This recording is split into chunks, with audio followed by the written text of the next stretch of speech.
Thank you. So I'm going to talk about UK data on split liver transplantation, but coming last in the session, you may well have seen some of this information in the previous talks. So just to give a bit of outline to the talk, I'm going to give a little bit of background information and then talk about liver splitting activity over a recent one-year period and talk about post-transplant outcome. So this slide is similar to one that you've seen earlier, but this shows the deceased donor liver programme in the UK, with the donors bar shown in blue and the number of transplants in grey. And this line shows the waiting list over the last 10 years. And as you can see, in the last 5 years, the waiting list has doubled. The number of donors has increased over the last 5 years, and we have reached our target of increasing the number of deceased donors by 50% in 5 years. But as was mentioned, the large majority of the increase has come from donors after circulatory death. So in the 2011-2012 financial year, there were 739 liver transplants. And looking at the deceased liver donors again, you can see that the proportion of adult donors is over 90% over the last 10 years. So we've got a very small proportion of paediatric donors. But paediatric liver transplants, as has been alluded to, nearly 80% of transplants in the last 5 years has come from adult donors.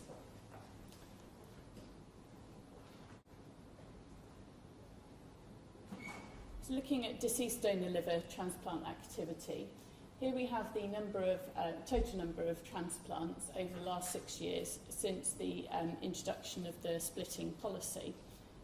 And this shows the number of whole transplants. So there are 623 whole transplants in 2011-2012. And this green line here shows the number of reduced and split liver transplants. Now, donated livers are classed as split when used to transplant 2 patients. And on average, 15% of all deceased donor liver transplants are split liver transplants. So just to give some information about the adult donor liver allocation, there's a priority order for all adult liver donors after brain death. That's those aged over 16 years or over and weigh over 35 kilograms.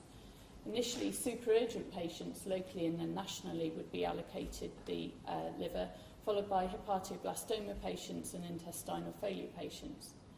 And then if the donor meets these criteria, so they're aged less than 40 years, weigh 50 kilograms or more and have an ICU stay of less than 5 days, the question's asked, can the liver be split?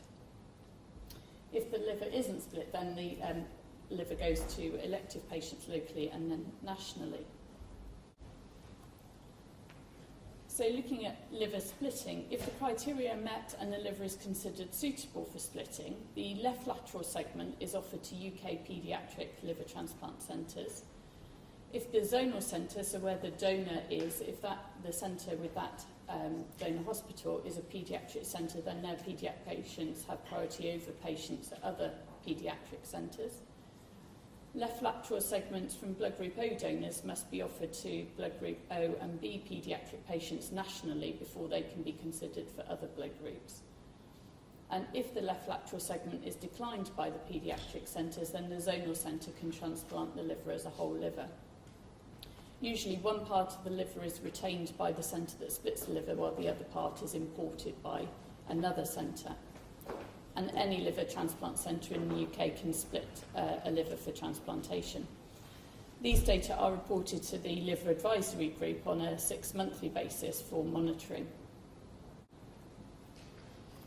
So now to look at the liver splitting activity. This is using data from the UK Transplant Registry for the 7 designated centres in the UK, and looking at UK donors after brain death whose liver was transplanted in this 1-year time period. So there are 120 donors that met the criteria and whose livers were transplanted. 34 of those livers were transplanted into super urgent or hepatoblastoma patients, and 8 were transplanted into intestinal failure or multi-organ transplants. That left 78 livers that were available for splitting, and 43 of those were offered for splitting, which was 55% of those available.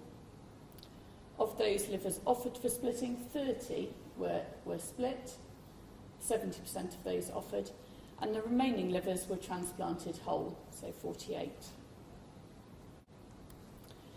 So looking at the reasons for not offering or not splitting, these reasons are given by the transplanting centre or noted by the Organ Donation and Transplantation Duty Office. 35 livers were not offered for splitting, and that's 73% of the 48 livers available for splitting that were not split.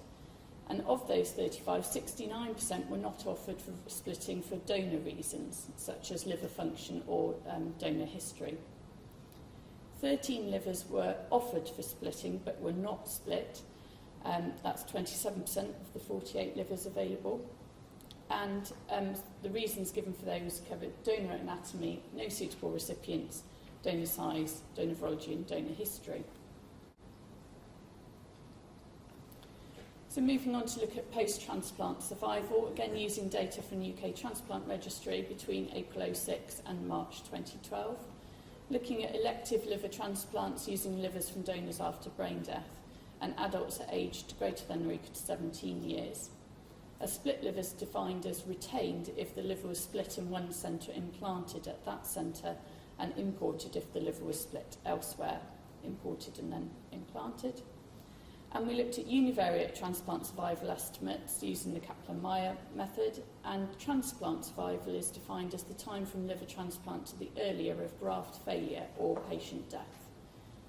And survival was compared using a log rank test. So these two slides compare adult transplant survival for whole versus split.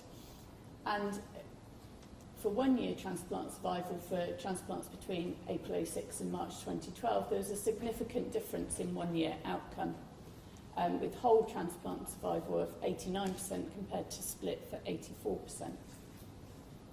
Looking at 5 year transplant survival for this time period, there was no significant difference in the transplant survival.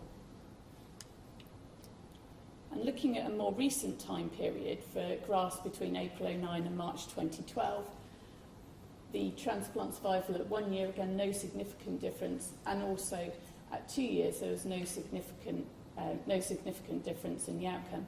But as Dinesh alluded to in his talk, this is unadjusted, so this is just no risk factors, recipient risk factors have been taken into account. Kids and adults together, so this is only adults? Only adults. So looking at a breakdown of split liver transplants, there were 478 split liver transplants, 260 in adults and 218 in paediatrics. Of those, 211 were of those adult transplants, the 211 were retained and 49 were imported. And for paediatrics, 73% were retained and 27% were imported. And at the bottom of this chart, you can see the differential between right and left lobes. So for adults, majority received right lobes, and for paediatrics, the majority received left lobes. So now looking at some univariate analysis again of paediatric patients, looking at the differences between imported and retained. Again, at 90 days and at 1 year, there was no significant difference in transplant survival for imported and retained grafts. And looking at adult patients, at 90 days there was no significant difference between retained and imported. And at 1 year, although there's no statistically significant difference, there appears to be a lower transplant survival for imported splits.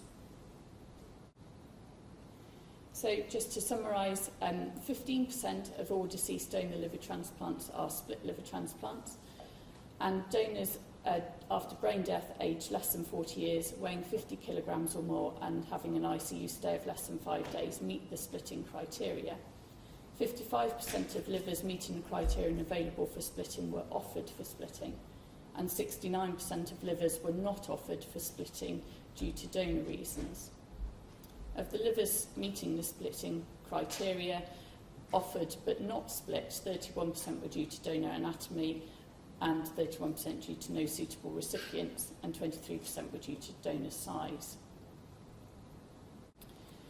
And looking at the whole versus split univariate analysis, there's no evidence of a significant difference in outcome for adult patients at 5 years post-transplant for those transplanted using a whole liver compared to a split.